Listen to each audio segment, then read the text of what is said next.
Yo, what's up mga person?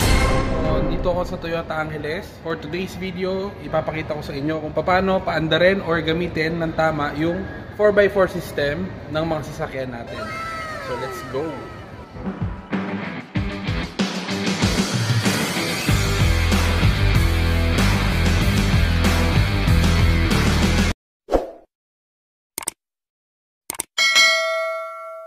So ayun guys, yung unit natin dito is Hilux. Ayan, kung nakikita nyo. So ito, manual transmission siya. So ipapakita ko sa inyo kung paano gamitin ng tama. Kasi mayroong mga tendency pwedeng masira yung 4x4 transmission natin. So ayan, yung 4x4 na option natin is meron din siyang automatic transmission. So i-explain ko rin kung paano ang tamang paggamit nito. So umpisahan na natin. So sa mga 4x4, makikita nyo to. So ito mismo yung drive mode switch natin para sa 4x4 options. So meron siyang tatlong option. Si H2, meaning ni H2 is high speed 4x2. So ito naman si H4 is high speed 4x4. And then si L4 is low speed 4x4. So si H2, ito yung normal driving mode natin. And then itong si H4 is usually ginagamit natin sa mga madudulas na daan. So halimbawa kung umulan, ito actually yun lang naman ang pinaka road conditions natin is madulas dahil sa ulan. Dahil hindi naman nag-snow dito mga ka-person, no? So ayun, then itong si L4 is kapag sa mga bundok, pag namumundok tayo or trail, ito yung ginagamit natin. So paano nga ba ito gamitin?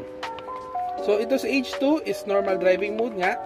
Then kung sa manual transmission, ito, manual transmission, to switch papunta sa H4, halimbawa kung nagko-cruise tayo sa expressway or medyo madulas yung daan, switch natin papunta sa H4.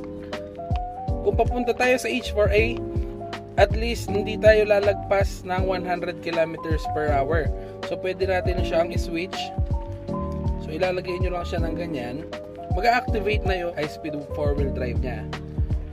So ayan, pag pabalik naman at any speed naman, basta hindi rin nag-exceed ng 100 kilometers per hour, ay pwede mo siyang ibalik into driving mode. So ganun lang siya kadali mga person.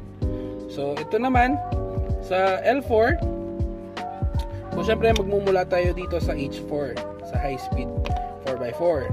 So to engage the L4 ay naka full stop or stationary ang sasakyan. So like dito kay manual transmission, dapat i-depress muna natin yung clutch. Ayan, ika-clutch ko siya. Tapos doon natin ipipress nyo siya ng konti, yung parang sa kung familiar kayo sa mga gas stove. So ipipress nyo lang siya ng konti, ayan. And then iikot nyo papunta sa L4 na dapat full stop ha. Huwag nyo kakalimutan. And then sa automatic transmission naman ay dapat naka-neutral tayo. So lalagay lang natin yung gear natin sa neutral, full stop, and then pwede na natin engage papunta sa L4. So yun, yung crawling mode, yun sa mga mogul, mga ganon na daan, sa mga example sa mga bundok or trail tayo sa mga sapa, yung mga ganon, applicable naman to. So ganon kakapit yung 4x4 nya. Ganon lang to kadali mga person, no? So short video lang tayo mga person, tinuro ko lang kung paano dahil nakachempo rin tayo ng unit dito sa showroom. So ganun lang kadali.